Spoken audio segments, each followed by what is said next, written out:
ಇನ್ನು ಹಿಮ್ಸ್ ಆಸ್ಪತ್ರೆಗೆ ಆರ್ ಅಶೋಕ್ ಕೂಡ ಭೇಟಿ ನೀಡಿದ್ರು. ವಿಪಕ್ಷ ನಾಯಕರಾಗಿರುವಂತಹ ಆರ್ ಅಶೋಕ್ ಗಾಯಾಳುಗಳ ಆರೋಗ್ಯ ಪರಿಸ್ಥಿತಿಯನ್ನು ವಿಚಾರಿಸಿದ್ದಾರೆ.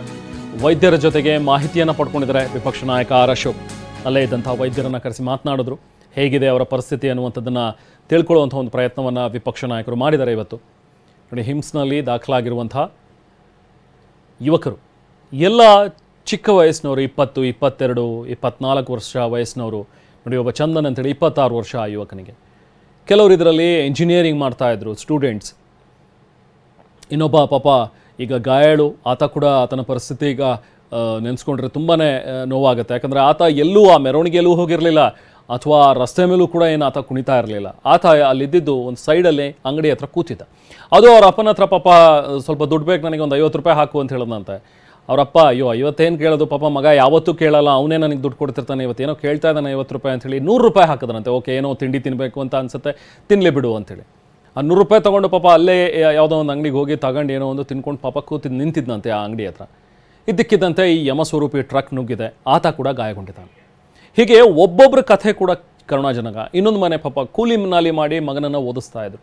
ಬಳ್ಳಾರಿಯಿಂದ ಹಾಸನಕ್ಕೆ ಕಳಿಸಿದ್ರು. ಚೆನ್ನಾಗಿ ಓದ್ತಾನಲ್ಲ ಮಗ ಅಂತೇಳಿ ಇಂಜಿನಿಯರಿಂಗ್ ಮಾಡ್ತಾ ಇದ್ದ. ಇನ್ನೊಂದು 4-5 ತಿಂಗಳು ಮುಗಿಸಿದ್ರೆ ಇಂಜಿನಿಯರ್ ಆಗ್ತಾ ಇದ್ದ ಮಗ. ಇಂಜಿನಿಯರ್ ಆಗಿ ಬೆಂಗಳೂರಿಗೆ ಬರ್ತಾನೆ, ಒಳ್ಳೆ ಕೆಲಸಕ್ಕೆ ಸೇರ್ಕೋತಾನೆ, ಅಥವಾ ಬೇರೆ ಯಾವುದಾದ್ರೂ ದೇಶಕ್ಕೆ ಹೋಗ್ಬೋದು, ಅವನು ಚೆನ್ನಾಗಿ ದುಡಿತಾನೆ, ನಮ್ಮ ಮನೆ ಪರಿಸ್ಥಿತಿ ಸುಧಾರಿಸುತ್ತೆ ಅಂತೇಳಿ ಪಾಪ ಕನಸನ್ನು ಕಂಡಿದ್ರು. ಅವರ ತಮ್ಮ, ಅಕ್ಕ, ಮನೆಯವರು, ಅಪ್ಪ ಅಮ್ಮ ಎಲ್ಲರೂ ಕನಸುಗಳನ್ನು ಕಂಡುಕೊಂಡಿದ್ರು. ಆದರೆ ಆತ ಬಾರದ ಲೋಕಕ್ಕೆ ಹೋಗಿದ್ದಾನೆ. ಇನ್ನು ಮೃತ ಈಶ್ವರ್ ನಿವಾಸಕ್ಕೆ ಆರ್ ಅಶೋಕ್ ಭೇಟಿ ಕೊಟ್ಟಿದ್ದಾರೆ. ಇವತ್ತು ಅಶೋಕ್ ಇದ್ರು, ಕಣ್ಣೀರಿಟ್ಟಿದ್ದಾರೆ ಈಶ್ವರ್ ಅವರ ತಂದೆ. ಸಾರ್, ನಾವು ಕೂಲಿ ಮಾಡಿ ಮಗನ ಸಾಕಿದ್ವಿ ಸಾರ್, ಈಗ ಮಗನೇ ಇಲ್ಲ, ಏನು ಮಾಡೋದು ಸಾರ್ ಅಂತ ಗೋಳಾಡಿದ್ದಾರೆ. ಮಗನ ಬಿಟ್ಟು ನಾನು ಹೇಗೆ ಬದುಕಲಿ? ಇದು ಮಗನನ್ನು ಕಳ್ಕೊಂಡಿರುವಂಥ ಅಪ್ಪನ ನೋವು. ಮಗನ ಸಾವಿನ ಆಘಾತಕ್ಕೊಳಗಾಗಿದೆ ಕುಟುಂಬ. ಪ್ರಥಮ PUC ಓದ್ತಾ ಇದ್ದಂಥ ಹುಡುಗ, ಚಿಕ್ಕ ಹುಡುಗ ಪಾಪ, ಇನ್ನು ಪ್ರಥಮ PUC ಓದ್ತಾ ಇದ್ದಾನೆ. SLC ಮುಗಿಸಿ ಕಾಲೇಜಿಗೆ ಸೇರಿದ್ದ. ಕಾಲೇಜ್ ಮುಗಿಸ್ಕೊಂಡು ಎಲ್ಲ ಫ್ರೆಂಡ್ಸ್ ಹೋಗಿದ್ದಾರೆ, ಬಾ ನಾನು ಹೋಗಿ ಬರ್ತೀನಿ ಗಣೇಶ ವಿಸರ್ಜನೆಗೆ ಅಂಥೇಳಿ ಹೋಗಿದ್ದಾನೆ ಪಾಪ. DJ ಹಾಕ್ಕೊಂಡು ಎಲ್ಲ ಸಂಭ್ರಮದಲ್ಲಿದ್ದರು. ಇನ್ನೇನು ಒಂದು 10-15 ನಿಮಿಷ ಬಹುಶಃ ಅದಾದ ಮುಗ್ದೋಗಿರೋದು, ವಿಸರ್ಜನೆ ಕಾರ್ಯಕ್ರಮ ಆಗಿರೋದು, ಎಲ್ಲರೂ ತಮ್ಮ ಮನೆ ಸೇರ್ಕೊಂಡಿರೋರು. ಬಟ್ ವಿಧಿಯಾಟ ಬೇರೆಯೇ ಇತ್ತು. ನಿನ್ನೆ ಮೆರವಣಿಗೆ ಆಗ್ತಾ ಇದ್ದಂಥ ಸಂದರ್ಭದಲ್ಲೇ ಹರಿದಿರುವಂತಹ ಈ ಟ್ರಕ್ ಈ ಚಿಕ್ಕ ಹುಡುಗನನ್ನು ಕೂಡ ಬಲಿ ತಗೊಂಡ್ಕೊಂಡಿದೆ.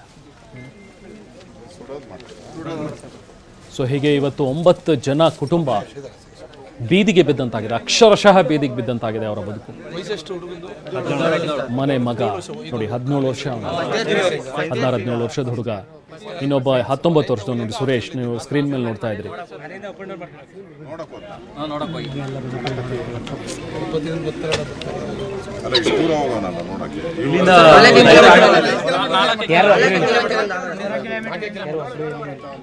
ರಾತ್ರಿ ಎಷ್ಟೊತ್ತಾಗಿತ್ತಲ್ಲಿ? 12 ಗಂಟೆನಾ?